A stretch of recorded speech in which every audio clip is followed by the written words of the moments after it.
अस्सलामुअलैकुम, नमस्ते, Sat Sri Akal. Welcome back to your YouTube channel. मैं हूं साइमा पीरज़ादा। कैसे हो आप लोग? आज का हम वीडियो देखने वाले हैं बेसिकली इज़राइल और इंडिया और रशिया और मतलब डिफरेंट कंट्रीज़। आजकल आप देख ही रहे हैं कि जो सिचुएशन चल रही है वॉर सिचुएशन, और उसके हिसाब से इंडिया बहुत ही ज़्यादा क्यूरियस हुआ हुआ इस वक्त अपनी एयर डिफेंस को लेकर। और जाहिर सी बात है, कहते हैं कि जब कोई चीज़ आपके सामने हो रही है, कोई गलतियां कर रहा है, तो उसको आप ओवरकम करने के लिए, मतलब कि आने वाले वक्त में आपके ऊपर कोई मसला ना हो, उसको आप वो मिस्टेक्स आप ना करो, तो उसको कंट्रोल करने के लिए आपको जो है उन गलतियों से सीखना होता है। मतलब दूसरों की गलतियों से खुद सीखना चाहिए कि हमसे फ्यूचर में इस तरह की कोई गलती ना हो। Let's start the video. देखते हैं कि भाई इंडिया, इजराइल और रशिया से अकॉर्डिंगली क्या वीडियो निकल कर आती है डिफेंस के हिसाब से।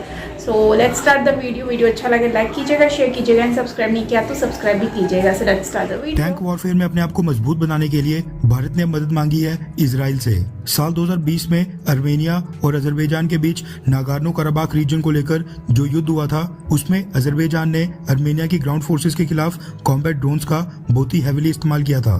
कॉम्बैट ड्रोन्स की मदद से अजरबैजान वो युद्ध बड़ी आसानी से जीत चुका था। उस युद्ध में कॉम्बैट ड्रोन्स के महत्व को देखकर भारत ने अपने ड्रोन प्रोग्राम को फास्ट ट्रैक मोड के ऊपर डालने और कामिकाज़े सुसाइड ड्रोन्स को एक्वायर करना शुरू कर दिया था। रशिया यूक्रेन युद्ध में यूक्रेन जिस आसानी से रशियन टैंक्स और आर्टिलरी को निशाना बना रहा है, उसको देखते हुए भारत ने भी अपने टैंक्स को लेकर बड़े फेरबदलाव करने का फैसला किया है। भारत के कई सारे टैंक्स या तो रशियन ओरिजिन के हैं या फिर रशियन प्लेटफॉर्म के ऊपर बने हैं, जो रशिया यूक्रेन युद्ध में इस्तेमाल हो रहे टैंक से काफी हद तक मेल खाते हैं।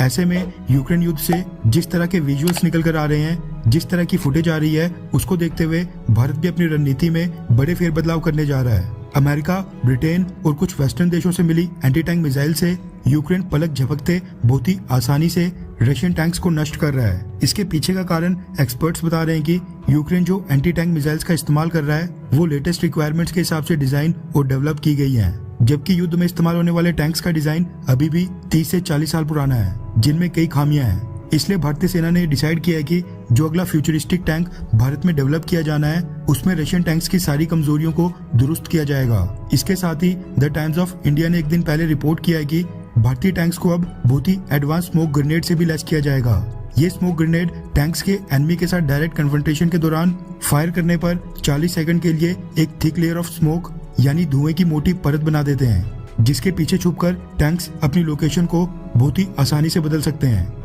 रिपोर्ट्स के मुताबिक ये made in India smoke grenade बहुत ही एडवांस्ड हैं, जिनको -15 से लेकर 45 डिग्री सेल्सियस के टेम्परेचर के बीच टेस्ट किया गया है, ताकि इनका इस्तेमाल राजस्थान के तपते रेगिस्तान वाले इलाके से लेकर लद्दाख सेक्टर में भीषण ठंड के दौरान किया जा सके। टैंक वॉरफेयर को लेकर पिछले कल एक और बड़ा फैसला किया गया है। रेफरेंस के लिए आपकी स्क्रीन के ऊपर द इकोनॉमिक टाइम्स के आर्टिकल का स्क्रीनशॉट है, जिसके मुताबिक भारत के जो रशियन ओरिजिन के हेलीकॉप्टर्स हैं, उनके ऊपर अब इजराइल की spike NLOS anti tank guided missile fit की जाएगी।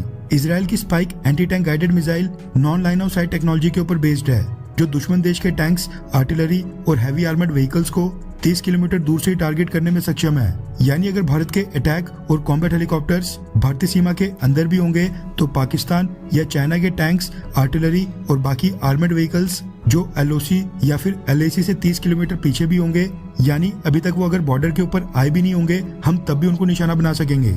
हमें पाकिस्तान या चाइना की सीमा के उस पार भी नहीं जाना पड़ेगा। रिपोर्ट्स के मुताबिक भारतीय सेना ने इन मिसाइल्स को सबसे पहले रशिया से परचेज किए गए Mi-17 V5 हेलीकॉप्टर्स के ऊपर इंटीग्रेट करने का फैसला किया है। वैसे आपको जानकारी के लिए बता दूं कि इंडियन एयरफोर्स ने इजरायली मिसाइल्स को इंटीग्रेट करने की इच्छा जताई थी आज से तकरीबन 2 साल पहले, जब गलवान घाटी की घटना के बाद भारत और चाइना दोनों देशों ने अपने टैंक्स LAC के ऊपर कुछ ही मीटर्स की दूरी पर आमने सामने खड़े कर दिए थे, लेकिन तब किसी कारणवश इनको अप्रूवल नहीं दिया गया था। मगर अब यूक्रेन युद्ध के दौरान रशियन आर्मर्ड कॉलम्स के खिलाफ एंटी टैंक गाइडेड मिसाइल्स की सफलता को देखने के बाद भारत ने इनको इंटीग्रेट करने का फैसला किया है। खुशी की बात यह है कि इजराइल से परचेज की जाने वाली spike anti tank guided missiles western technology के ऊपर बेस्ड हैं और जो चाइना के पास टैंक्स हैं वो उसने सोवियत यूनियन टाइम के टैंक्स को रिवर्स इंजीनियर करके डेवलप किया है। ऐसे में जिस तरह से यूक्रेन की anti tank guided missiles Russian tanks और आर्मर्ड कॉलम्स के खिलाफ बहुत ही कारगर साबित हो रही हैं, वैसे ही इजरायली स्पाइक मिसाइल भी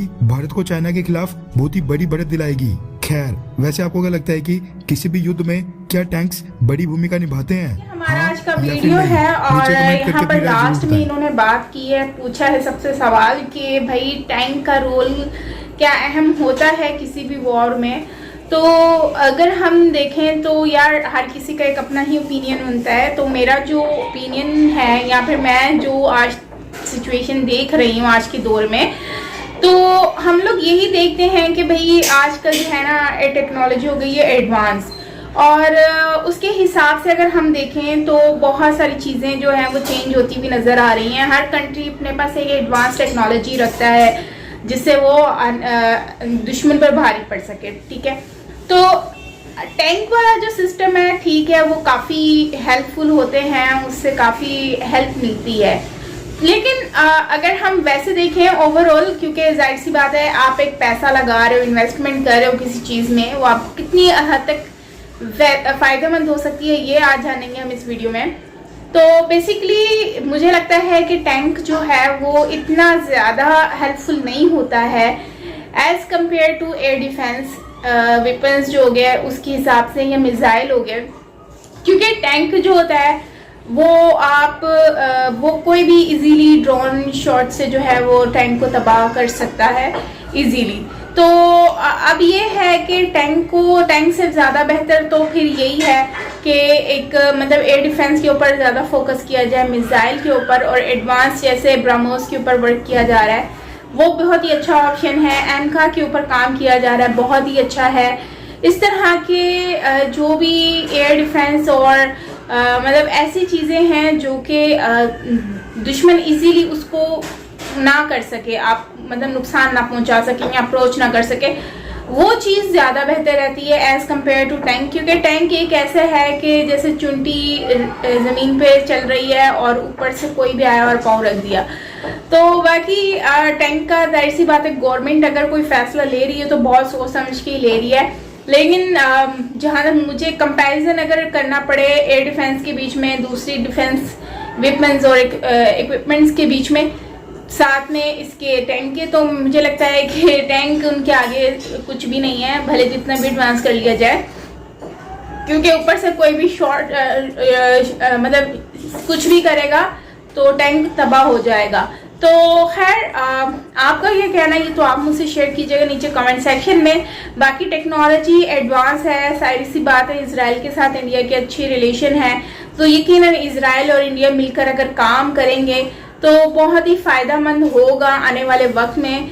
बाकी रशिया हालांकि देखो इतना स्ट्रॉन्ग कंट्री है और पूरी दुनिया को वो सेल भी करता है ये डिफेंस के हिसाब से चीज़ें, लेकिन अगर हम देखें तो आज वो लोग भी काफ़ी मिस्टेक्स कर चुके हैं जो कि मतलब कि उनको अब रियलाइज़ हो रहा होगा कि हमने कितनी मिस्टेक कर ली है। लेकिन अब दूसरी कंट्रीज़ जो हैं वो उनको देखकर समझ रही है कि हमें भी इस चीज़ को अपग्रेड करना चाहिए, इन फ्यूचर हमारे साथ भी ऐसा ना। वैसे देखो वॉर तो कोई एक अच्छी चीज़ है नहीं, मैं कभी भी इसको प्रेफर नहीं करती और कभी नहीं कहूँगी कि ये अच्छी चीज़ है। लेकिन वॉर के साथ अगर हम देखें तो और भी बहुत सारी चीज़ें होती हैं जिसको हमें लेकर चलना चाहिए और देखना चाहिए। बाकी मैं ये कहूँगी कि डिफेंस के ऊपर इतना बजट लगाया ही जा रहा है, तो एडवांस टेक्नोलॉजीज़ के ऊपर लगाया जाए तो वो ज़्यादा बेहतर है। तो बाकी चाइना का तो आपको पता ही है कि उन्होंने तो इतने सारे टैंक रखे हुए हैं, भले वो यूज़फुल ना भी हों, ओल्ड हों, लेकिन उन्होंने टैंक रखे हुए हैं। तो खैर आपका क्या कहना है कमेंट सेक्शन में बताइएगा। बाकी चाइना तो पागल हुआ है मिलिट्री के ऊपर, इतना पैसा लगाई जा रहा है, इतना लगाई जा रहा है, लेकिन पावर असल में चाइना अपनी पावर दिखाने की कोशिश करता है और कुछ भी नहीं है। इनके पास जब पैसा है तो ये समझते हैं कि हम लोग हर चीज़ कर सकते हैं, लेकिन उनको ये नहीं पता कि पैसे के अलावा आपको दिमाग भी चाहिए होता है जो कि आप चला सको। मिलिट्री बहुत मेंटली रेडी होनी चाहिए हर चीज़ के लिए, उनको आइडिया हो कि भाई क्या कहाँ पर क्या एक्शन लेना है, स्टेप लेना है। तो जो कि इंडियन आर्मी में मुझे ये चीज़ बहुत अच्छी लगती है कि वो मेंटली बहुत ज़्यादा, और मुझे लगता है इंडियन आर्मी में जाना इतना आसान नहीं है। मैंने बहुत सारे इनकी ट्रेनिंग वीडियोस भी देखी हैं, जिसमें हमें आइडिया हुआ कि भाई मिलिट्री इतना इजी नहीं होता है एंट्री करना, और अगर एंट्री हो भी गई है तो फिर उसमें आपको कितनी मुश्किलात का सामना करके आगे जाना पड़ता है वो भी सबके सामने है। तो इसलिए Indian army is the best army as compare to Chinese army, और चिंग चोंग पोंग से बहुत ही अच्छी है। तो आई होप कि आने वाले वक्त में जो है अब इंडिया चाइना से आगे निकलेगा आर्मी के हिसाब से। सो आपका क्या कहना है कमेंट में बताइएगा। मिलते हैं नेक्स्ट वीडियो के साथ। Till then take care, bye bye.